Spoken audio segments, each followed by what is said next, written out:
वृंदावन बिहारी लाल की जय। हरि ओम तत्सत। श्रीमते रामचंद्राय नमः। ओम नमः परमहंसास्वादित चरण कमल चिन्मकरंदाय भक्तजन मानस निवासाय श्री रामचंद्राय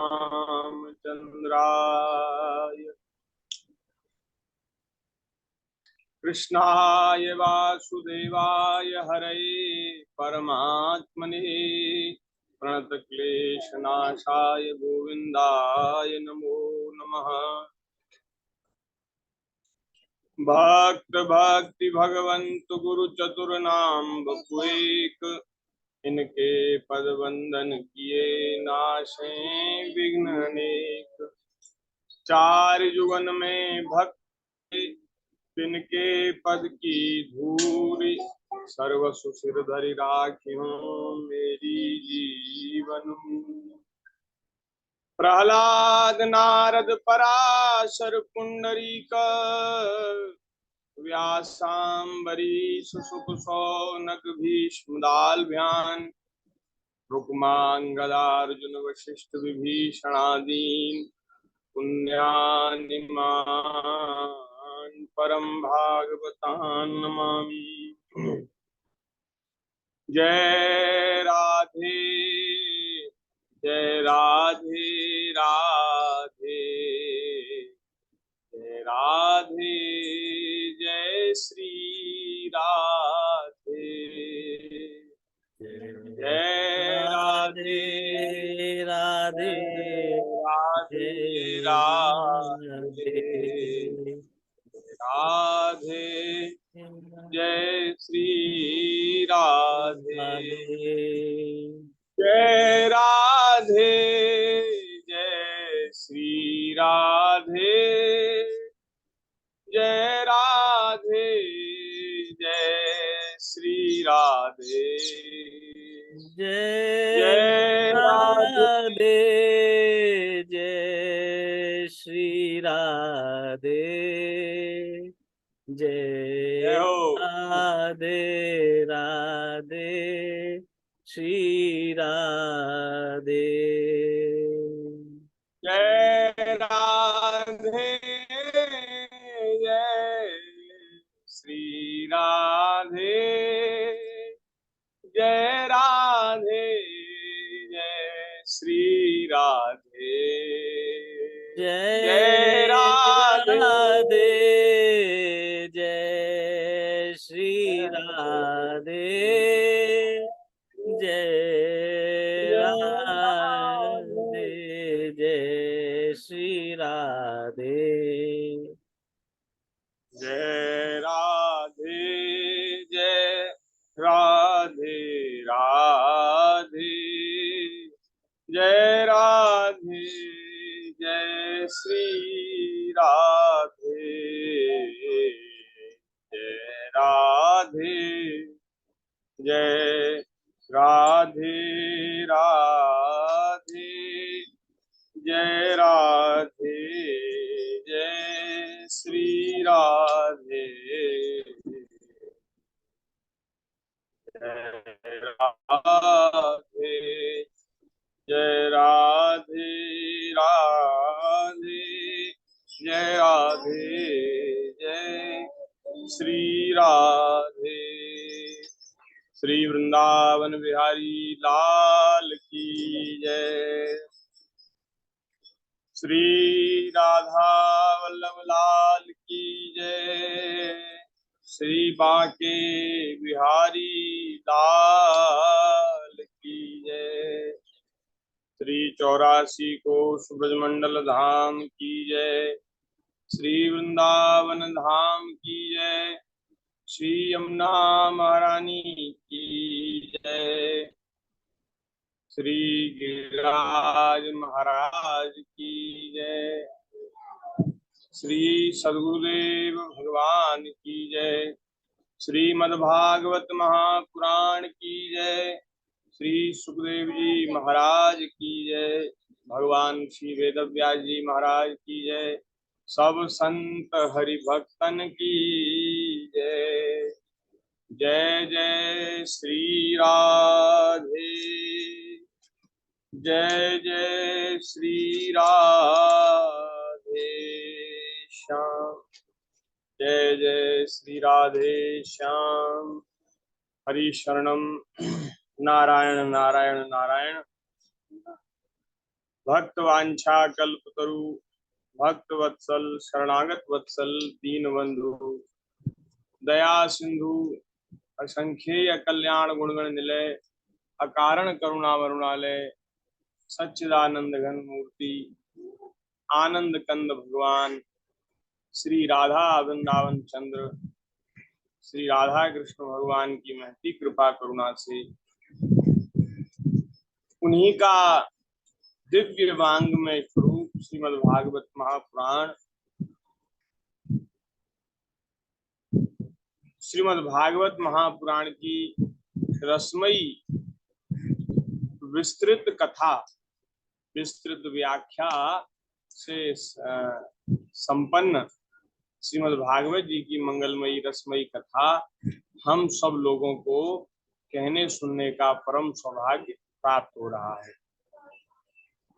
84 कोस ब्रजमंडल की पवित्र भूमि में बैठ करके भागवत जी का आश्रय लेकर के यहाँ से हम कुछ कहने का प्रयास कर रहे हैं और आप सब लोग अपने अपने घरों में बैठ करके विज्ञान का सदुपयोग करते हुए इस सत्संग से जुड़े हैं और आप सब लोग अपने व्यस्ततम दैनिक जीवन में से समय निकाल करके जुड़े हैं। हम आपका स्वागत करते हैं और आपका खूब खूब आभार व्यक्त करते हैं। सादर प्रणाम। जय सिया राम, राधे श्याम। तो भागवत जी की कथा चल रही है। आज महाराज 17वें अध्याय की कथा है। तृतीय स्कंद में 17वें अध्याय की कथा है।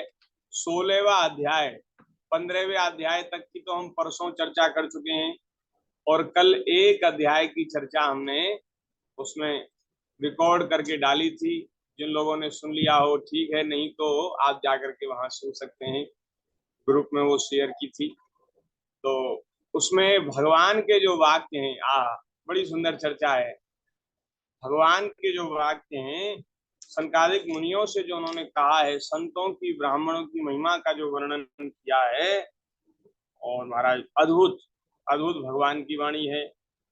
और एक श्लोक में तो भगवान ने गायों को भी अपना स्वरूप बताया, और गाय तो भगवान का स्वरूप है ही। भगवान कह रहे हैं ब्राह्मण गाय और अनाथ प्राणी ये मेरा ही स्वरूप है, इसलिए इनकी सेवा करनी चाहिए और इनमें कोई भेद नहीं करना चाहिए। इस प्रकार से श्री ठाकुर जी ने सनकादिक मुनियों को प्रसन्न किया है और सनकादिक मुनिजन भी वे महाराज बड़ी विनम्रता पूर्ण वाणी से भगवान को बार बार निवेदन कर रहे हैं और अपना आभार व्यक्त कर रहे हैं। वे कह रहे हैं महाराज आपकी लीला आप ही जाने, आप ब्रह्मा जी शंकर जी के सेव्य प्रभु हैं, ठाकुर हैं, भगवान हैं, और आप कह रहे हैं मैं ब्राह्मणों का सेवक हूँ। बोले महाराज ब्राह्मण सेवा करते हैं देवताओं की, शंकर जी की, ब्रह्मा जी की। हम लोग ब्राह्मण कुल में जिनका जन्म हुआ वे भी तो देवताओं की सेवा करते हैं, पूजा करते हैं, लेकिन देवता भी जिन भगवान की सेवा पूजा करते हैं, ब्रह्मा जी शंकर जी के जो आराध्य हैं वे प्रभु आप हैं, और आप कह रहे हैं मैं ब्राह्मणों का सेवक हूँ। बोले महाराज आपकी वाणी आप ही जाने, आप क्या कहना चाहते हैं, आपका अभिप्राय ये हम नहीं समझ सकते। तो इन्होंने भी बड़ी गदगद वाणी से भगवान का आभार व्यक्त किया है और ठाकुर जी के सामने खूब विनती की है, निवेदन किया। अंत में भगवान ने कहा कि हे मुनिगण, हे मुनिगण, ये सब मेरी ही इच्छा से हुआ, मेरी ही प्रेरणा से हुआ है, इसलिए आप कोई कष्ट न माने। तो ब्रह्मा जी कहते हैं तदनंतर मुनीश्वर तो भगवान की परिक्रमा करके, वैकुंठ धाम का दर्शन करके, ठाकुर जी को प्रणाम करके और भगवान के ऐश्वर्य का वर्णन करते हुए वहां से लौट गए। फिर भगवान ने अपने अनुचरों से कहा, भगवान ने जय विजय से कहा, जाओ, मन में किसी प्रकार का भय मत करो, तुम्हारा कल्याण होगा। मैं सब कुछ करने में समर्थ होकर भी ब्रह्म तेज को मिटाना नहीं चाहता, क्योंकि ऐसा ही मुझे अभिमत है। सब कुछ कर सकता हूँ, लेकिन ब्राह्मणों की वाणी को मैं असत्य नहीं करना चाहता। इसलिए ब्राह्मणों ने साथ दिया है, तो तुम थोड़ा घूम फिरे आओ। कोई बात नहीं, ब्राह्मणों ने कहा है भाई 3 जन्म तक तुम असुर बनोगे, तो कोई बात नहीं, 3 जन्म तक घूम फिरे आओ, फिर उसके बाद तुम मेरे ही पास आ जाओगे लौट करके। भगवान कह रहे हैं, देखो, ये जो संत महापुरुष होते हैं ना, और जो ब्राह्मण होते हैं, ये सदैव जीव जगत का कल्याण करते हुए विचरण करते हैं। इनसे कोई अशास्त्रीय अनर्थ चेष्टा कभी होती नहीं। इन्होंने जो तुम्हें साथ दिया है ना, इसमें भी एक रहस्य छुपा हुआ है। क्या रहस्य है? बोले जय विजय बोले, महाराज कैसा क्या रहस्य है? तो भगवान नारायण कह रहे हैं कि एक बार जब मैं योग निद्रा में स्थित हो गया था, तब तुमने द्वार में प्रवेश करती हुई लक्ष्मी जी को भी ऐसे ही रोक दिया था। जैसे सनकादिक मुनियों को तुमने रोका है, ऐसी लक्ष्मी जी को रोक दिया था एक बार। उस समय उन्होंने क्रुद्ध होकर तुम्हें पहले ही ये साफ दे रखा है कि तुम्हारा यहाँ से पतन होगा। लक्ष्मी जी ने पहले ही साफ दे रखा है। लेकिन अब तुम्हें महाराज ब्राह्मणों के साप के कारण अब गिरना ही है, और वो लक्ष्मी जी की बात भी सत्य हो जाएगी। अच्छा, जब लक्ष्मी जी ने साप दिया था, तभी तुम्हारा पतन क्यों नहीं हुआ? मैंने तुम्हारा पतन क्यों नहीं होने दिया, तुम्हारा त्याग क्यों नहीं होने दिया?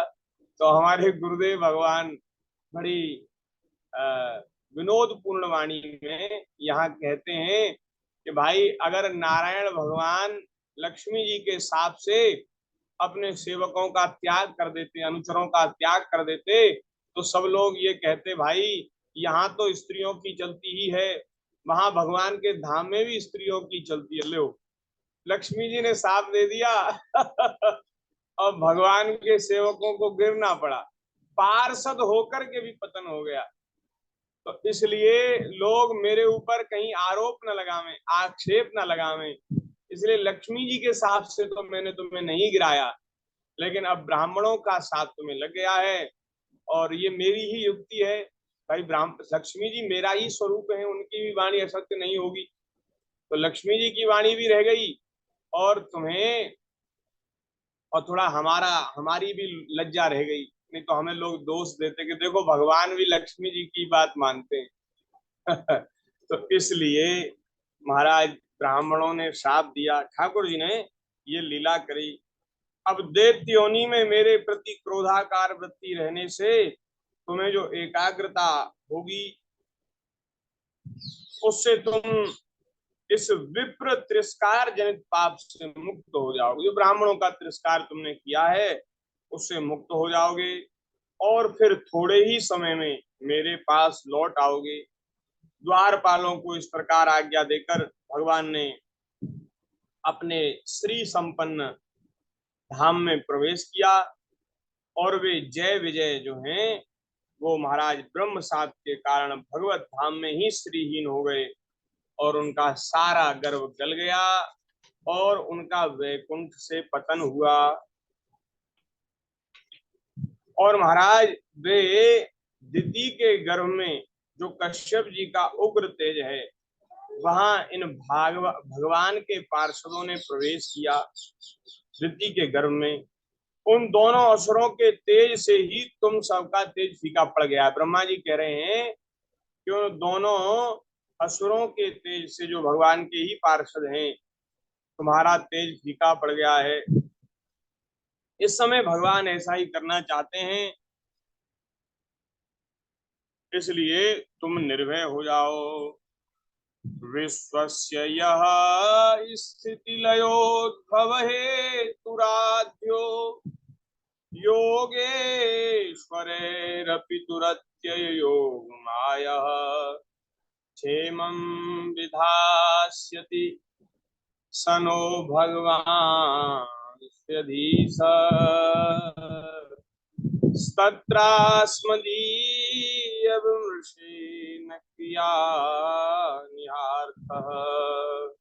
हे देवताओं, जो आदि पुरुष भगवान संसार की उत्पत्ति, स्थिति और लय के कारण हैं, जिनकी योग माया को बड़े बड़े योगी जन भी बड़ी कठिनता से पार कर पाते हैं, वे सत्वादि तीनों गुणों के नियंता श्री हरि ही हमारा कल्याण करेंगे।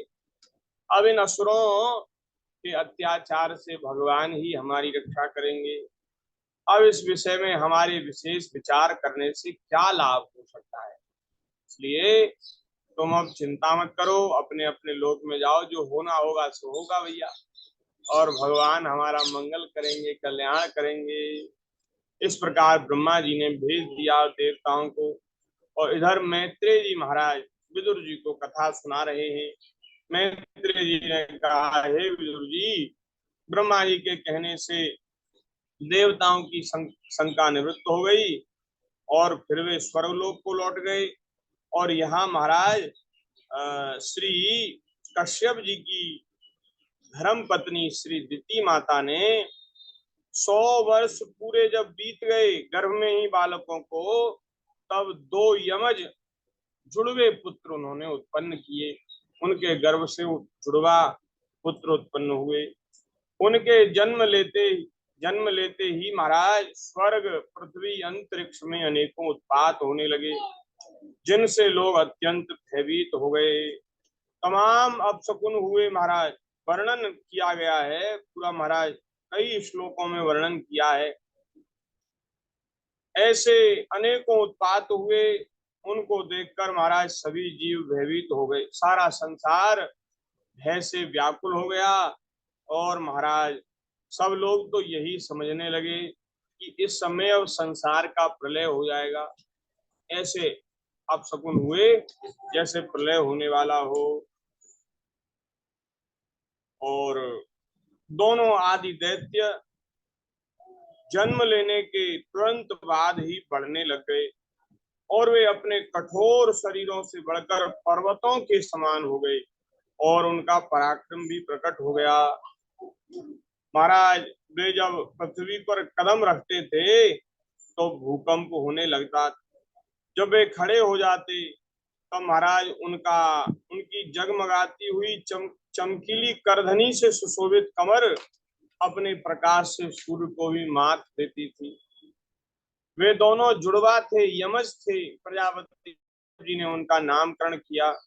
उनमें से जो दिति के उदर से पहले निकला उसका नाम हिरण्याक्ष हुआ, और जो महाराज छोटा पुत्र हुआ वो हिरण्यकश्यप हुआ।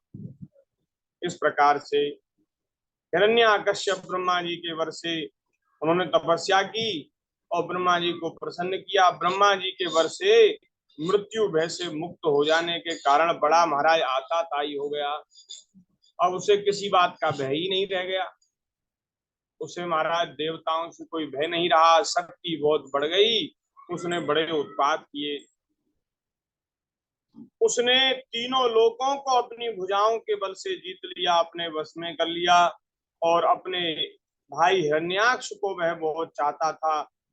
वह भी सदा अपने भाई का प्रिय कार्य करता था। एक दिन वह हिरण्याक्ष हाथ में गदा लेकर पहुंचा। अब जब स्वर्ग लोक में वह हिरण्याक्ष पहुंचा, स्वर्ग से भाग गए और महाराज छिप गए। भयंकर गर्जना करने लगा, लेकिन उसको मिला। वह लौट करके महाराज वहां से लौटा तो जैसे कोई मतवाला हाथी सरोवर में कूद कर स्नान करने लगे, ऐसे ही गहरे समुद्र में वो घुस गया। और जल क्रीड़ा करने लगा। महाबली हिरण्याक्ष अनेक वर्षों तक समुद्र में घूमता रहा और सामने किसी प्रतिपक्षी को ना पाकर बार बार वायु वेग से उठी हुई समुद्र की प्रचंड रंगों पर ही अपनी लोहमयी गदा को आजमाता रहा। इतना महाराज उसको लड़ने का शौक था कि लड़ने वाला कोई मिला नहीं, समुद्र की लहरों पर ही अपनी गदा चलाता था।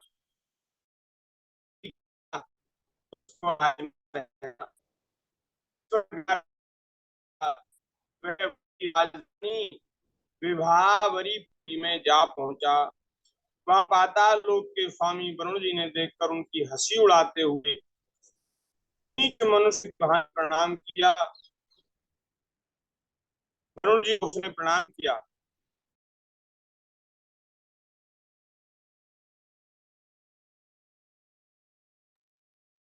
नेटवर्क वीक है प्रभु जी का, चले गए। हरे कृष्ण कृष्ण कृष्ण हरे हरे, हरे राम हरे राम, श्री राम आवाज खराब हो रही है। राम श्री राम जय राम जय जय राम। श्री वृंदावन बिहारी लाल की जय। जय श्री राधे श्याम। नारायण नारायण नारायण। कुछ तकनीकी कारणों से अभी अवरोध उत्पन्न हुआ, लेकिन पुनः हम सत्संग में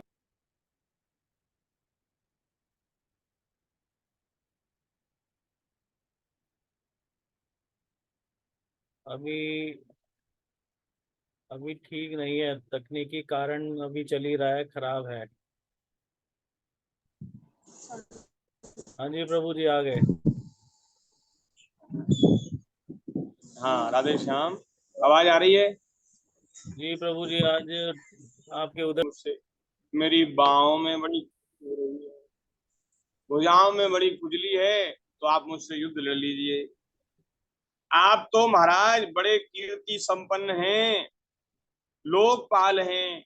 जो लोग अपने को बांका वीर समझते हैं, उनके बल को आप चूर्ण कर चुके हैं।